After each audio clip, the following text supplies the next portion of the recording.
Dans le recueil La clairvoyance du père Brown de Gilbert Keith Chesterton, publié en 1919, voici la 12e et dernière nouvelle qui s'intitule Les trois instruments de la mort, lue par Coralie pour Vocalivre. Par vocation et par instinct, le père Brown savait mieux que la plupart d'entre nous que tout homme est anobli par la mort. Il ne put pourtant se défendre d'un mouvement de surprise quelque peu profane lorsqu'on le réveilla un bon matin avec la nouvelle que Sir Aaron Armstrong avait été assassiné.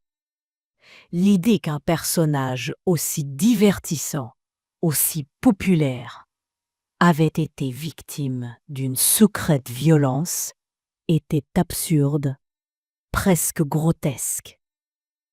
Car Sir Aaron était divertissant au point d'être comique et populaire au point d'être quasi légendaire.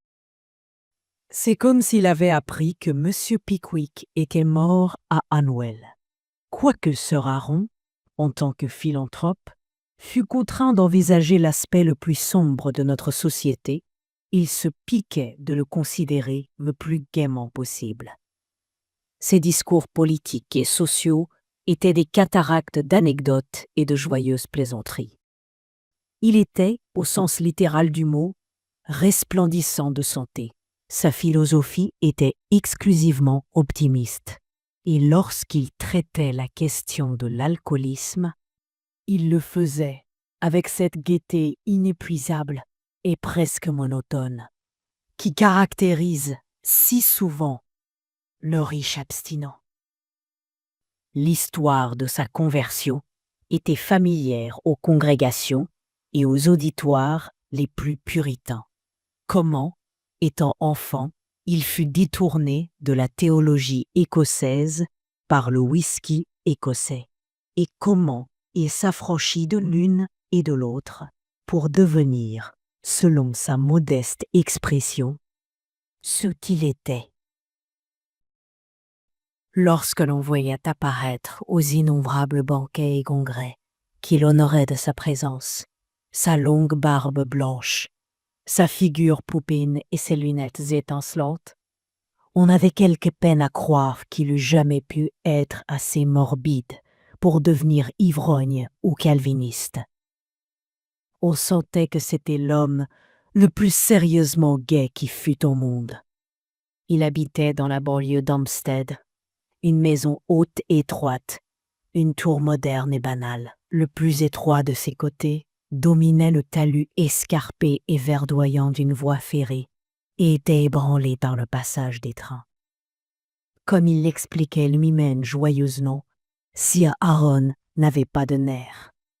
Mais si le train avait souvent fait trembler la maison, ce matin-là, les rôles se trouvèrent renversés, et ce fut la maison qui fit trembler le train. La locomotive ralentit et s'arrêta juste au-delà de l'endroit où un angle de la maison pénétrait dans la pente abrupte du talus.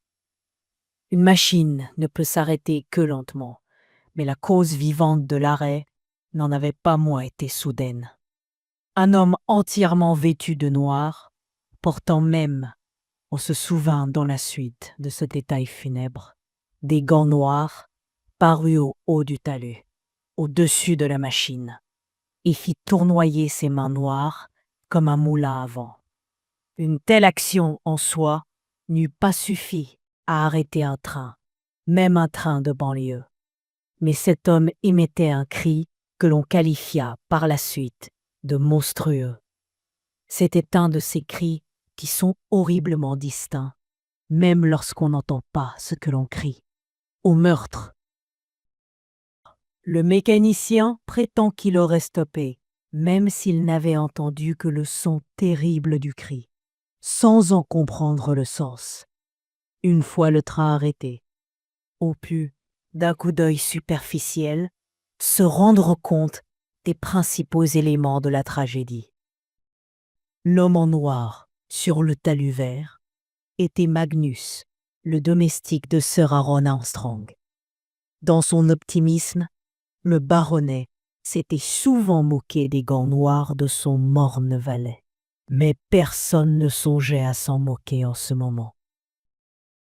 Les premiers passagers qui descendirent du train et enjambèrent la haie enfumée aperçurent, presque au bas de la pente, le corps d'un vieillard enveloppé d'une robe de chambre jaune, avec une doublure rouge vif. Un bout de corde semblait tourner autour de ses jambes, comme emmêlé à la suite d'une lutte. On pouvait à peine distinguer une ou deux taches de sang, mais le corps était courbé ou plutôt brisé dans une attitude qu'aucun être vivant n'eût pu conserver. C'était Sir Aaron Armstrong. Après quelques moments d'égarement, un homme de haute taille, avec une barbe blonde, sortit de la maison. Plusieurs passagers reconnurent en lui le secrétaire du mort, Patrick Roy, jadis bien connu dans les cercles de la Bohème et même fameux parmi la Bohème artiste. D'une manière moins précise, mais encore plus convaincante, il témoigna autant de désespoir que le domestique.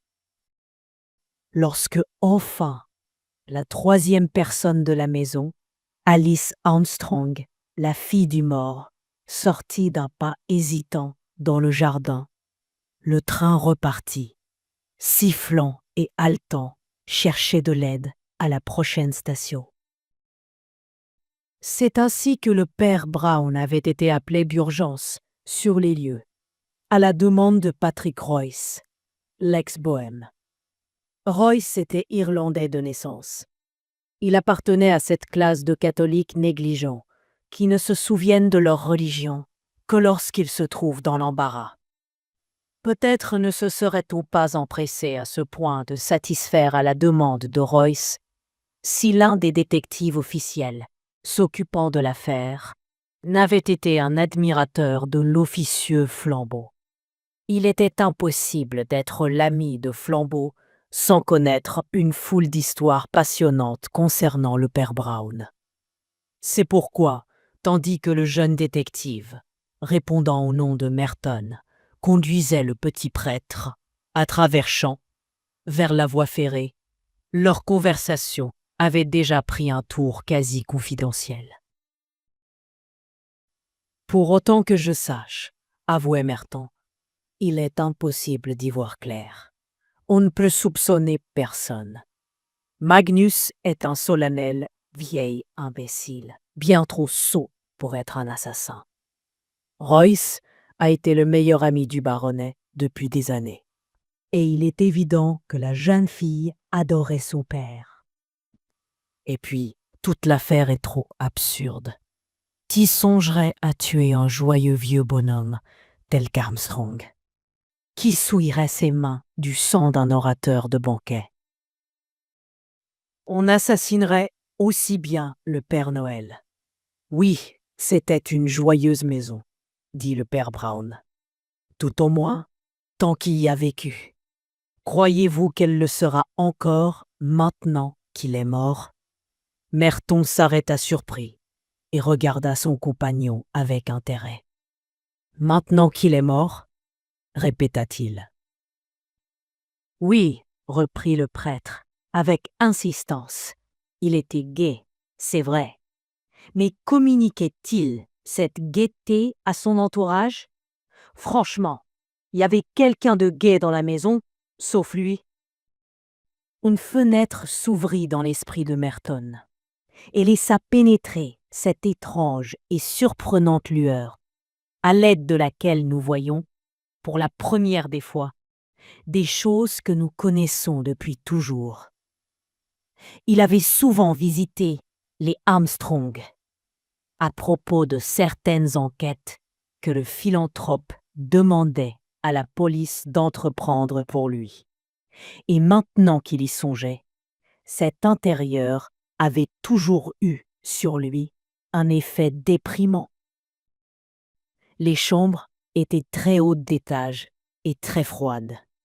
Leur décoration avait quelque chose de mesquin et de provincial.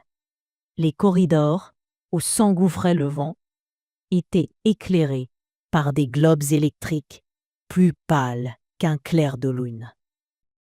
Et quoique la face empourprée du vieillard et sa barbe d'argent brillassent comme un feu de joie, dans chaque recoin de l'habitation, elle ne laissait aucune chaleur derrière elle.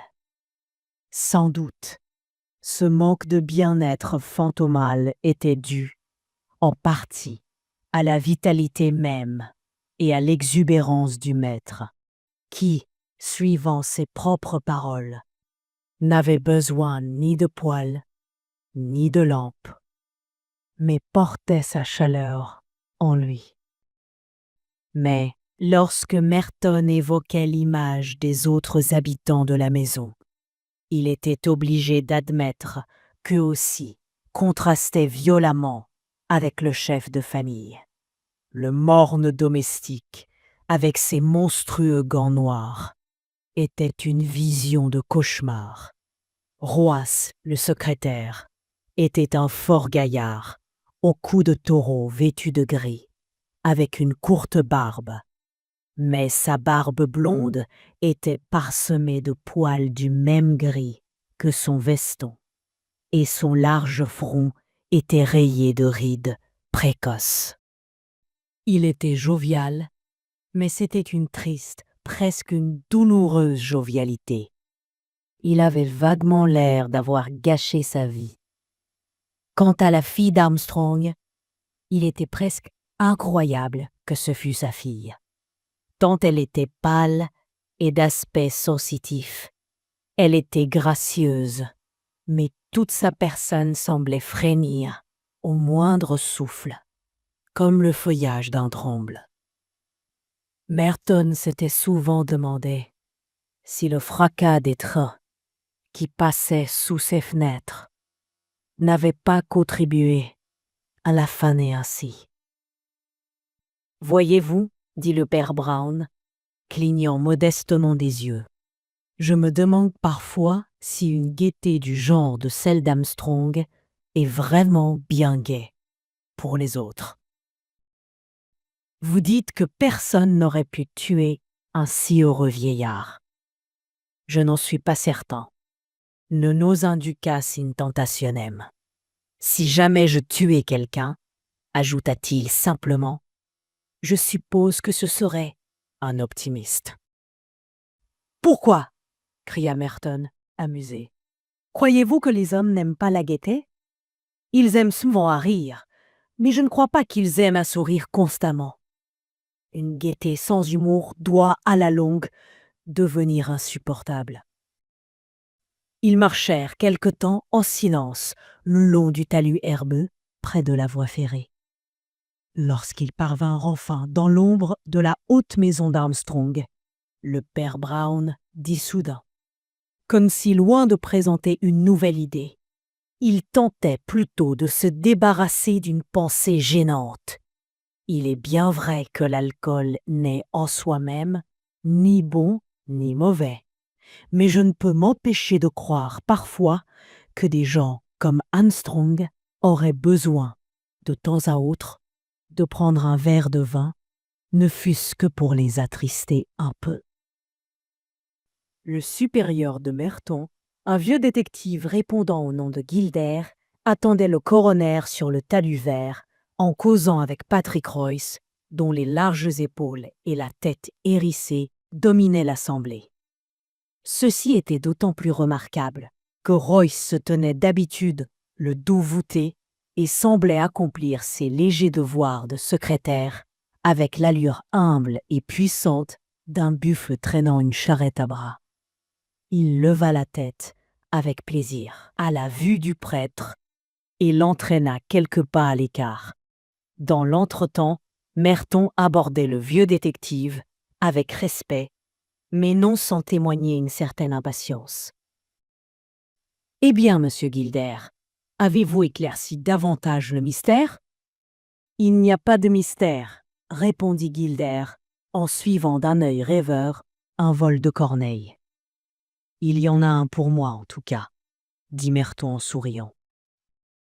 C'est tout simple, mon garçon, observa l'autre en caressant sa barbe grise, taillée en pointe. 3 minutes après que vous êtes parti chercher le prêtre de M. Royce, toute l'affaire s'est éclaircie.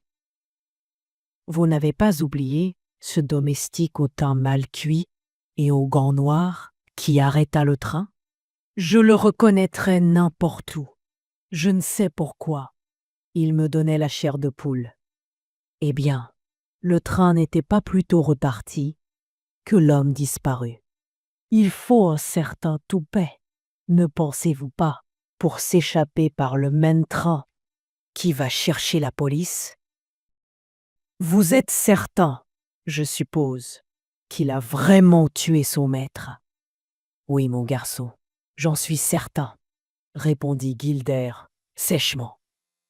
Pour l'excellente raison qu'il a emporté avec lui la bagatelle de 500 000 francs en papier qui se trouvait dans le pupitre de son maître.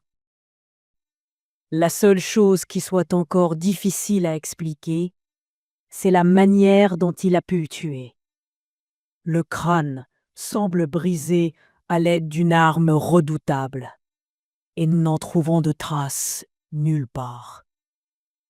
D'autre part, le meurtrier n'aurait pu emporter qu'une arme trop petite pour attirer l'attention. Peut-être l'arme était-elle trop grande pour attirer l'attention, dit le prêtre avec un rire étouffé. Guilder se retourna en entendant cette observation extraordinaire et demanda sévèrement à Brown ce qu'il voulait dire. C'est une sotte manière de m'exprimer, j'en conviens, dit le père Brown en s'excusant. Cela ressemble à un conte de fées. Ce pauvre Armstrong a été tué à l'aide d'une massue de géant, d'une énorme massue verte, trop grande pour être visible, et que nous appelons la terre. Il est venu se briser sur le talus même où nous nous trouvons. Comment? Demanda vivement le détective.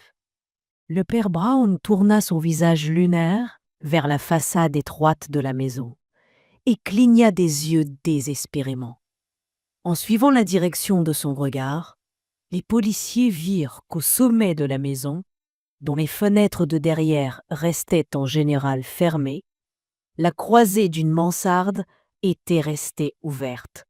« Ne voyez-vous pas » expliqua-t-il gauchement, indiquant la fenêtre du doigt comme un enfant. « Il a été jeté de là-haut » Guilder examina la fenêtre, en fronçant les sourcils. Puis il dit « C'est certainement possible. Mais je ne vois pas pourquoi vous en êtes si certain. » Brown ouvrit tout grand ses gros yeux gris. « Il y a, dit-il, un bout de corde autour des jambes du mort. Ne voyez-vous pas cet autre bout de corde, là-haut, accroché au coin de la fenêtre? À cette hauteur, il ne semblait pas plus épais qu'un cheveu. » Mais le vieux limier ne s'en déclara pas moins satisfait. « Vous avez raison, monsieur, dit-il. Vous avez gagné la partie. » Tandis qu'il parlait, un train spécial, avec une seule voiture, s'engagea sur la courbe de la voie ferrée, à leur gauche, et, après s'être arrêté, déversa sur le talus un autre groupe de policiers, au milieu desquels apparut le visage penaud de Magnus, le domestique fugitif. « Pardieu, ils l'ont arrêté !» cria Guilder, et il marcha à leur rencontre avec vivacité. « Avez-vous l'argent » cria-t-il à l'homme qui marchait en tête. L'homme le regarda avec une curieuse expression et dit « Non ». Puis il ajouta « Du moins, pas ici. »« Où est l'inspecteur, s'il vous plaît » demanda Magnus. Dès qu'il eut parlé, Tout le monde comprit comment sa voix avait pu arrêter un train. Il avait une expression lugubre, des cheveux noirs aplatis sur le crâne, un visage incolore et quelque chose d'asiatique dans la coupe horizontale de sa bouche et de ses yeux bridés. On ignorait d'ailleurs sa race et son nom. Sir Aaron l'avait sauvé, alors qu'il était garçon de restaurant à Londres. On disait même qu'il cumulait avec cet emploi une profession infâme. Sa voix était aussi vivante que son visage était morne. Soit pour être certain d'être compris dans une langue qui ne lui était pas familière, soit par déférence pour son maître, qui était un peu sourd. La voix de Magnus avait acquis une sonorité particulièrement perçante, et tout le groupe sursauta lorsqu'il ouvrit la bouche. « J'avais prévu que cela arriverait, » dit-il très haut, avec une audacieuse assurance. Mon pauvre vieux maître se moquait de mes vêtements noirs, mais j'ai toujours dit que je serais prêt pour l'enterrer. Et il leva légèrement ses deux mains gantées de noir. « Sergent, » dit l'inspecteur Gilder, regardant avec colère ses mains noires, « ne mettez-vous pas les menottes à ce gaillard? Il me paraît plutôt dangereux. »« C'est que monsieur, » dit le sergent avec le même regard étonné, « je ne sais pas si nous pouvons le faire. »« Que voulez-vous dire ?» demanda l'autre brusquement. « Ne l'avez-vous pas arrêté ?» Une grimace méprisante élargit la forme de la bouche du domestique, et le sifflet d'un train, non loin de là, sembla accentuer encore son sarcasme. « Nous l'avons arrêté, » répondit gravement le sergent, au moment où il sortait du poste de police d'Highgate, où il avait déposé toute la fortune de son maître entre les mains de l'inspecteur Robinson. Gilder, stupéfait, regarda Magnus. « Pourquoi avez-vous fait cela ?» lui demanda-t-il. « Pour la mettre à l'abri de l'assassin, naturellement, » répondit l'autre avec calme. « Il me semble que l'argent de Sir Aaron était en sûreté entre les mains de sa famille. » La fin de cette phrase fut étouffée par le rugissement du train qui passa tout contre eux, avec un fracas rythmique. Mais à travers la tempête de bruit à laquelle cette misérable maison était constamment exposée, on entendit chaque syllabe de la réponse de Magnus, sonnant avec la précision d'une cloche. « Je n'ai aucune raison de me fier à la famille de Sir Aaron. » Tous les hommes présents eurent l'impression qu'une nouvelle personne s'était jointe à leur groupe. Emerton fut à peine surpris lorsqu'en levant les yeux, il aperçut le pâle visage de la fille d'Armstrong au-dessus de l'épaule du père Brown. Elle était encore jeune et jolie, mais ses cheveux étaient d'un brun si terne, si incolore que dans un certain jour, ils semblaient être devenus gris.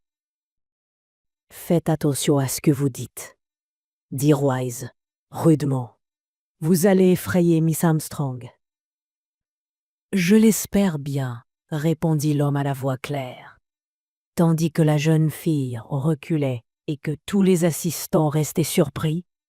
Il continua. « Je suis habitué aux terreurs de Miss Armstrong. Je l'ai vue trembler de temps à autre, depuis des années. Les uns disaient qu'elle tremblait de froid, les autres qu'elle tremblait de peur, mais je sais qu'elle tremblait de haine et de rage. 2 démons qui s'en sont donnés ce matin. Sans moi, elle serait déjà loin avec son amant et avec tout l'argent. Depuis que mon pauvre maître l'empêcha d'épouser cette crapule d'ivrogne, un instant, dit Gilder sévèrement. Vos antipathies personnelles et vos soupçons n'ont aucun intérêt pour nous. Si vous ne pouvez nous fournir un témoignage circonstancié, vos simples conjectures... « Oh, je ne demande pas mieux que de témoigner, » interrompit Magnus, de sa voix coupante. « Vous devrez me faire comparaître, monsieur l'inspecteur. Et voici la vérité. Un instant après que le corps sanglant du vieillard eût été précipité par la fenêtre, j'entrai dans la mansarde où je trouvai sa fille évanouie sur le plancher, tenant un poignard rouge en main. Permettez-moi de remettre également cette pièce aux autorités compétentes. Il tira de la basque de son habit un couteau aux manches d'os taché de sang et le tendit poliment au sergent. Puis il fit un pas en arrière et ses yeux bridés disparurent dans la graisse de son sourire chinois. Merton se sentit presque physiquement écœuré à cette vue. Il dit tout bas à Gilder « Il est impossible que vous ajoutiez plus de foi à son témoignage qu'à celui de Miss Armstrong. » Le père Brown releva brusquement la tête. Le teint en était si frais qu'on eût dit qu'il venait de se laver. Il dit rayonnant d'innocence. « Oui, mais Miss Armstrong nie-t-elle ce dont on l'accuse ?» La jeune fille poussa un léger cri de surprise. Tout le monde se tourna vers elle. Son corps semblait paralysé. Seul son visage, encadré de ses ternes cheveux bruns, trahissait une insondable stupeur. On eût dit qu'elle venait d'être capturée au lasso et étroitement ligotée. « Cet homme, dit Gilder gravement, prétend qu'il vous a trouvé évanoui, ce couteau en main, immédiatement après le meurtre. »« Il dit vrai, dit Alice. La première chose dont les assistants furent conscients, après cette réponse, fut la présence de Patrick Royce, qui en 2 enjambées, avait pénétré au centre du cercle, en prononçant ces singulières paroles. « Soit, s'il faut que je me rende, j'aurais du moins eu cette satisfaction. » Ses énormes épaules se soulevèrent, et projetant son poing de fer au milieu du visage satisfait du Mongolien Magnus, il l'abattit plat par terre dans l'herbe. 2 ou 3 policiers s'emparèrent immédiatement de Royce. Mais les autres assistants eurent l'impression que l'univers devenait fou et que le monde s'était transformé en une absurde mascarade. « Pas de cela, monsieur Royce !» cria Gilder impérieusement.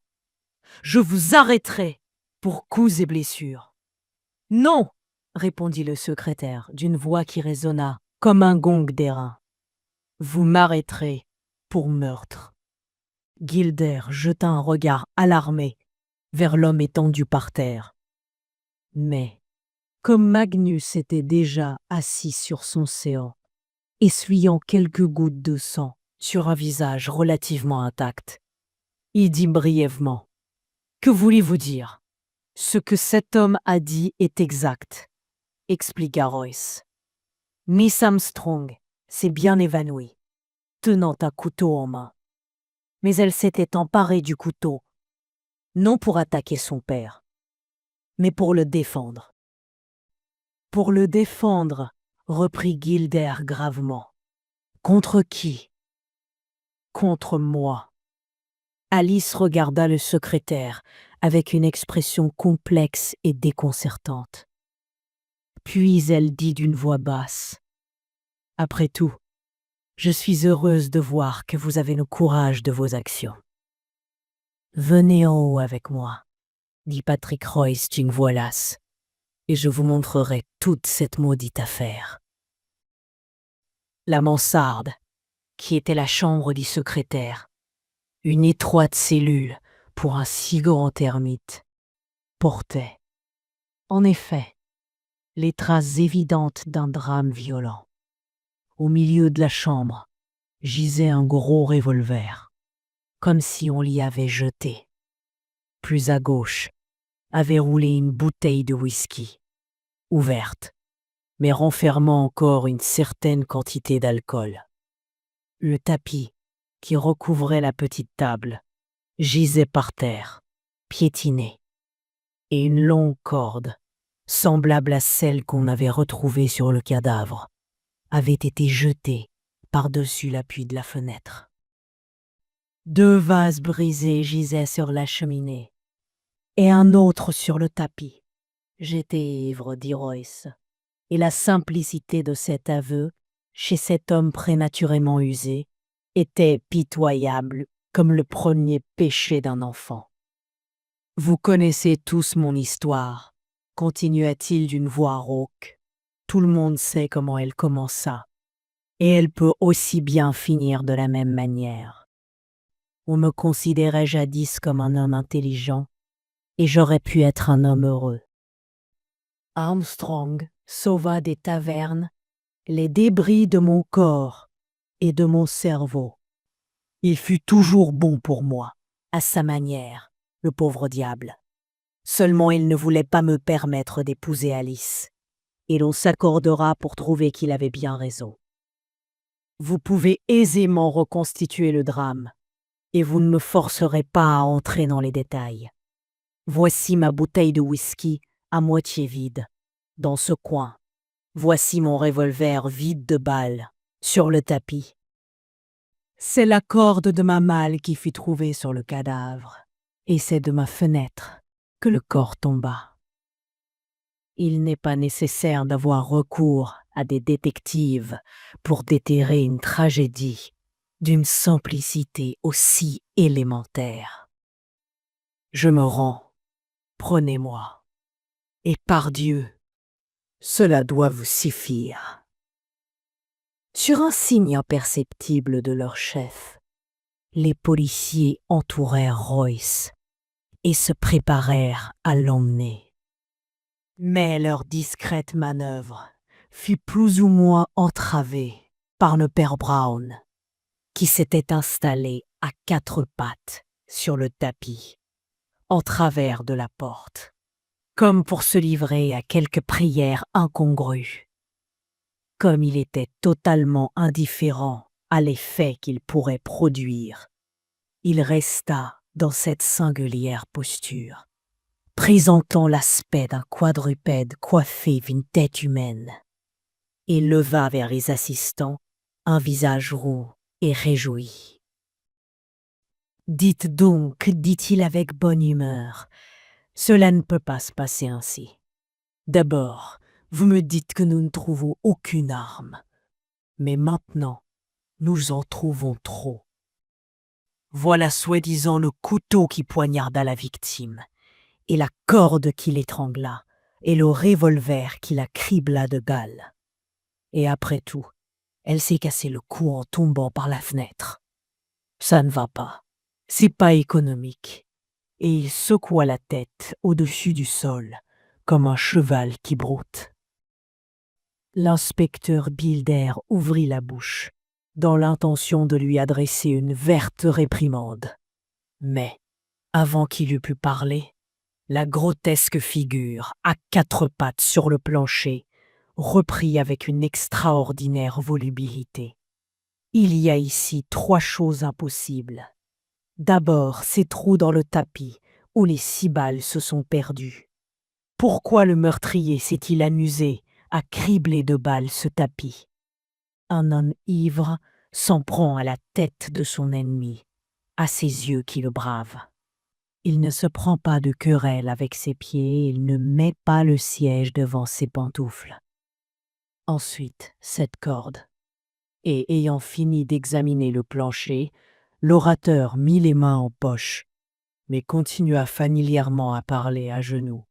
Dans quel état d'ébriété un homme doit-il être pour attacher d'abord une corde autour du cou de sa victime et pour la fixer ensuite autour de ses jambes? Enfin, et surtout, cette bouteille de whisky. Vous imaginez-vous un ivrogne luttant pour s'emparer d'une bouteille de whisky et qui, après l'avoir conquise, la laisse rouler dans un coin, renversant la moitié par terre et laissant le reste? C'est bien la dernière chose à laquelle on devrait s'attendre de sa part. Il se releva gauchement et dit au prétendu meurtrier, sur un ton de profonde contrition: « J'en suis fort fâché, mon cher monsieur. Mais votre histoire ne tient réellement pas debout. »« Monsieur, dit Alice Armstrong, à l'oreille du père Brown. Puis-je m'entretenir seul avec vous pendant un instant? Cette demande força le loquace petit prêtre à sortir dans le corridor.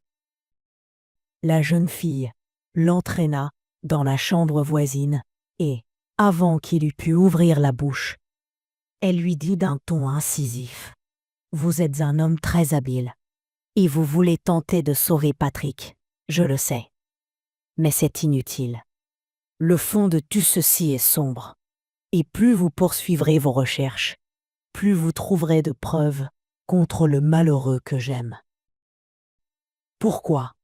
dit Brown, en la regardant fixement. « Parce que, répondit-elle avec la même fermeté, je l'ai vu de mes yeux commettre le crime. »« Ah !» dit Brown, impassible. « Et qu'a-t-il fait ?»« J'étais dans cette chambre, à côté d'eux. Les deux portes étaient fermées, mais j'entendis, tout à coup, une voix telle que je n'en avais jamais entendue, hurlant « Damnation! Damnation !» plusieurs fois de suite. Puis, la maison fut ébranlée par la détonation d'un revolver. 3 autres détonations suivirent. Avant que j'eusse pu ouvrir la porte, la chambre était pleine de fumée, mais le revolver fumait dans la main de mon pauvre Patrick, et je le vis, de mes yeux, tirer les derniers coups. Puis, il bondit sur mon père, qui, terrorisé, se cramponnait à l'appui de la fenêtre et s'efforça de l'étrangler à l'aide de la corde.